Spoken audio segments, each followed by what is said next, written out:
ئەگەر وەک باسەکەن پێغەمبەری خوا ئامادەکاری بۆ کرابێ لە ڕوانگەی ڕەوشت و ئەخلاقیەوە دەبێ ئامادەکاریشی بۆ کرابێ لە ڕووی یەکتاپەرستیەوە. ئەگەر محەممەد یەکتاپەرست بووە چۆن یەکتاپەرستی ناسیوە یاخود چۆن خۆی پاراستووە لەو جێژاوی بتپەرستی و شرکەی کە لە مەککەیە ئامۆجی داوە. بسیارێکی بەجێ. بسم الله الرحمن الرحيم الحمد لله والصلاة والسلام على رسول الله وعلى آله وصحبه ومن والاه. پێغەمبەری خوا صلی الله علیه و سلم تەنها لە سەدەمی پێغەمبەرایەتی خۆیان نەبووە کە یەکتاپەرست و موحید بووە، بەڵکو لە پێش پێغەمبەرایەتیشیە هەر بەو ئاراستەیە و هەر بەو ڕۆتە هاتووە. واتە هیچ کاتێ پێغەمبەری خوا صلی الله علیه و سلم ڕۆژە لە ڕۆژان شرکیاتێکی نەکردووە یاخود لێ نەبینراوە. بەڵگەت چییە بۆ ئەمە مامۆستا بەڕێزەکەم؟ یاخود چۆن پێغەمبەری خوا خۆی ناسیوە ئەگەر پێشتر پێشەنگی بۆ ئەم کارە نەبوون؟ بەڵێ، هە لە سەدەمی پێغەمبەری خوا صلی الله علیه و سلم پاشماوەی دینی ئیبراهیم وجودی هەبووە. کۆمەڵی خەڵکی کەم بە پەنجەکانی یەک دەست نەک دوو دەستیش بژێراون، وەکو لەوانە زەیدی کوڕی عەمری کوڕی نوفەیل، یەکێک لەوانە قسی کوڕی ساعیدە، یەکێک لەوانە وەرەقەی کوڕی نەوفل. ئەمانە چوار کەسێک بوون لەسەر دینی ئیبراهیم ماونەتەوە و موحید بوون و داوای یەکتاپەرستیشیان کردووە. تەنانەت زەیدی کوڕی عەمر لە کاتێکا خەڵک بتپەرستی کردووە و خوای نەناسیوە و حەجی کردووە و تویانە لەبەیک اللهم لەبەیک لەبەیک لا شەریکە لەک لەبەیک إلا شەریکەن هو لەک تەملیکه وما مەلەک. لە کاتێکا وتیانە خوایە هیچ شەریکی بۆ تۆ نییە، لەبەیک اللهم لەبەیک، هاتی مەدەمتەوە ئللا تۆ یەک شەریکت هەیە کە خۆت داناوە ئەوەشت پێبەخشیوە کە خۆت دەتەوێت، واتە خوایە تۆ شەریکت هەیە. زەید لەبەر دەمی حاجەکان ئاوەستاوە کەوتویانە لەبەیک اللهم لەبەیک، سەری لەقانوە لەبەیکە لا شەریکە لەکە لەبەیک، هیچ شەریکێکت نییە ئەی خوایە یەکتاپەرستین بۆ تۆ. کەوتوێتی إلا شەریکەن هو لەک، وتوێتی مەهمە بۆستن ئەلێر بۆستن نە تەواو تەلبیەکە ئەو نەیە، لەبەیک اللهم لەبەیک لەبەیکە لا شەریکە لەبەیک. ئیتر ئەوەی تر مەڵێن کە تۆ شەریکێکت هەیە کە خۆت پێرازیت.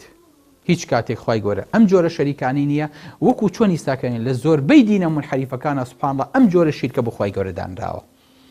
یعنی دیسانەوە زەمن خەریکە خۆی ئەگەڕێتەوە و خۆی ئەگۆڕێتەوە بە شێوەیەکتر خۆی بانیشانەیە.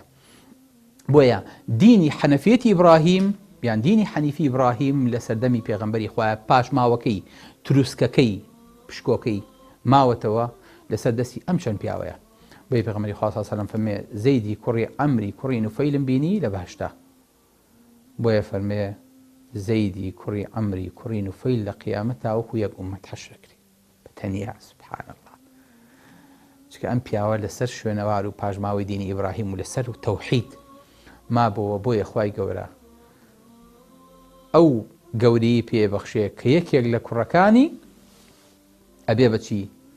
ئەبێ بە زاوای عومەری کوڕی خەتاب و مێردی فاتیمە و یەکێک لە عەشەرەی مبەششەرە کوڕی ئەمن.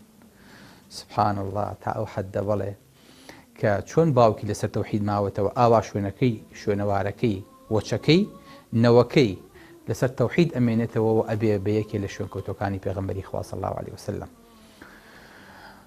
بۆیە هەر لە سەدەمی مناڵیەوە پێغەمبەری خوا صلی الله علیه و سلم موحید بووە بۆ بەڵگەی کە جارێک بوحەیرا یاخود بەحیرا لە ئەشکەوتەکەیە کە پێغەمبەر صلی الله علیه و سلم ئەبینێت سوێنێدا فەرمێ سوێنتە دەم بە لات و عوزا. قسەکەی مەشهورە کە لەگەڵ ئەبوو تالیبا پێغەمبەری خوا صلی الله علیه و سلم ئەچن بۆ ئەو شوێنە و بەحیرا لەو کاتەیە داوەتیانەکە و بانگی پێغەمبەری خواکە صلی الله علیه و سلم کە پرسیاری لێ ئەکا فەرمێ سوێنتە دەم بە لات و عوزا. ئەویژە فەرمێ فوالله ما أبغضت شيئا بغضهما لا تسألني باللات والعزى. سوێنم مەدە بە لات و عوزا، قەسەم بەخوا هیچ شتێ بە قەدەر و ڕقم لێ نییە. مناڵێک چۆن نەزانێ ئەم دوو شتە خراپن لە کاتێکە هەموو قەومەکەی سەر بۆ ئەمانە نەوازشەکەن و سەریان بۆ داهەنەوێنن.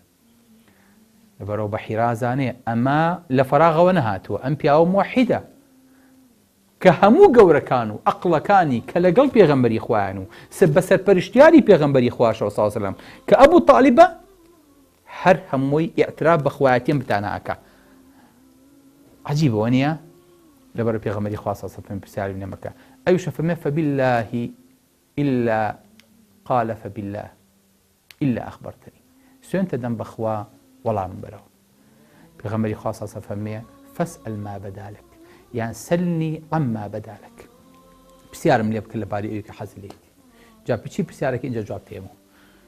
یەکەم جار کە بەلات و عوزا سوێنیا جوابی نەهاتەوە، بەڵام دووەم جار پێغەمبەری خوا سەڵڵەهو عەلەیهی وسەلەم جوابی پرسیارەکانی دات. کاتە پێغەمبەری خوا هەر لە مناڵیەوە موحید بووە صلی الله علیه وسلم، هیچ کەسێکیش ناتوان ئەی لە کاتی گەنجیە لە کاتی 25 ساڵیە خەدیجە شایەتی ئەمەمان بۆدا پێغەمبەری خوا صلی الله علیه وسلم لە کاتێکا هێنا فەرمێ ئەی خەدیجە والله لا أعبد اللات أبدا والله لا أعبد العزى أبدا.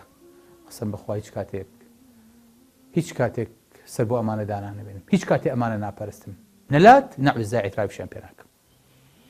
ئەمە خەدیجە دایکی مسلمانان ئەمە بۆ ئێمە نەخڵەکە کە پێغەمبەری خوا صلی الله علیه وسلم لە گەنجیشە ئامادە نەبووە صلی الله علیه وسلم لەسەر بتپەرستی بێ و لەسەر دینی قەومەکەی بێ. بۆیە جارێکیان زەیدی کوڕی عەمر و پیاوە بوو کە موحید بوو لەسەر دینی ئیبراهیم بوو باسمان کرد. جارێکیان پێغەمبەری خوا صلی الله علیه وسلم گەنجە، ئەمیش پیاوێکی بەتەمەنە و داوەتی پێغەمبەری خوا کە صلی الله علیه وسلم خوانێ بۆ پێغەمبەری خوا صلی الله علیه وسلم ڕازێنێتەوە. پێغەمبەری خوا صلی الله علیه وسلم دەستی بۆ نابا و لە نانەکە ناخوا. زەیدی کوڕی عەمری کوڕی نوفەیل یەکسەر لە ئیشارەتەکە تێگا فەرمێ ئینی لەست ئاکل مما تذبحون على أنصابكم فەرمێ منیش لەو گۆشتانە ناخۆم کە ئێوە بۆ بتەکانتان سەرێ بڕن یان قەومەکەی تۆ بۆ بتەکانی سەرێ بڕێن. ولا آكل إلا ما ذكر اسم الله عليه هیچ گۆشتێ ناخۆم ئیلا ئەوەی ناوی خوای لەسەر نەهاتە بێ. اینجا پێغەمبەری خوا صلی الله علیه وسلم لەگەڵ ئاخەوە. یعنی سبحان الله بەدانانی نانەکە بەدانانی گۆشتەکە پێغەمبەری خوا صلی الله علیه وسلم ترسی ئەوەی هەیە وەکو هەموو گۆشتێکی تر ناوی خوای لەسەر نەبرا بێ لە کاتی سەربڕینە. بۆیە زەید لە ئیشارەتەکە تێگا فەرمێ منیش لەو گۆشتە ناخۆم کە ناوی خوای گەورەی لەسەر نەبراوە. اینجا پێغەمبەری خوا دەسەکە بەوان تا ئەو حەدە پێغەمبەری خوا نەک لە سەردانانە نەک لە پەرستنە نەک لە داواکردنە نەک لە ئیعتیقادە نەک لە تەوەکولە تەنانەت لەسەر بڕینی گۆشتیشا پێغەمبەری خوا صلی الله علیه وسلم گۆشتێکی نەخواردووە کە لەسەر حیوانێک زیکری خوای گەورەی لەسەر نەکرابێ ناوی لات و عوزا و سەنەمەکانی لەسەر برابێ. الله ئەکبەر. بۆیە ئەبینی پێغەمبەری خوا صلی الله علیه وسلم لە مناڵیە لە گەنجیە لە کامڵبوونە حتا تەمەنی پێش پێغەمبەرایەتی پێغەمبەری خوا بە موحید ماوەتەوە و بە موحیدی ژیانی بەسەر بردووە. بۆیە ئەبینیت لە تەمەنەکانی کۆتایی گەنجی و دەستپێکردنی پێغەمبەرایەتی یا پێغەمبەری خوا صلی الله علیه وسلم خەڵوەتەکات و لە ئەشکەوتا ئەمێنێتەوە تەنها یادی خوای گەورە و پەرستشی خوای گەورەی تیاکە. چکە پێغەمبەری خوا لە کاتێکا دوورەکەوێتەوە لە مەککە ئەبوایە ئەگەر پتەکانی بپەرستایە لە دەوروبەری مەککە و کەعبە بمایەتەوە بۆ ئەوەی کە پتەکان پەرستێ. بەڵام پێغەمبەری خوا هەموو ئەمانە بەجێڵێ لە ئەشکەوتێکا دوور لە چاوی خەڵکی دوور لە چاوی کامێرەکان دوور لە چاوی پتەکان دوور لە هەموو ئەوانەی کە خەڵک اعتقادی پێیەتی بەرزە بێتەوە بەرەو ئاسمان و بەرزە بێتەوە بەرەو لای خوای گەورە بۆ ئەوەی کە تەنها خوای گەورە پەرستێ. بۆیە بخاری بۆمان ڕیواتەکە فەرمێ وەکانە یەخلو بغاری حیڕا پێغەمبەری خوا لە غاری حیڕایە مێنێتەوە فيتحنث فيه وهو التعبد ليالي ذو العدد پەرستشێکی خوای گەورەی ئەکرد لە چەند شەوێکی تایبەتە کە زۆر جار مانگ ئەمایەوە بۆ ئەوەی کە پێغەمبەری خوا صلی الله علیه وسلم پەرستشی خوای گەورە بکە.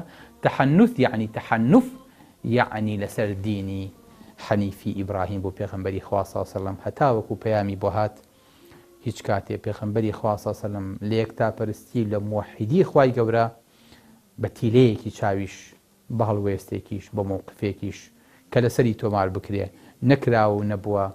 بۆیە لە پێش پێغەمبەرایەتیشا پێغەمبەری خوا صلی الله علیه وسلم ئامادە کراوە بەم پاکی ڕۆحیە و بەم پاکی عەقیدەیە ماوەتەوە.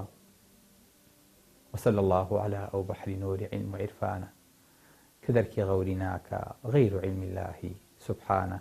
السلام عليكم ورحمة الله وبركاته.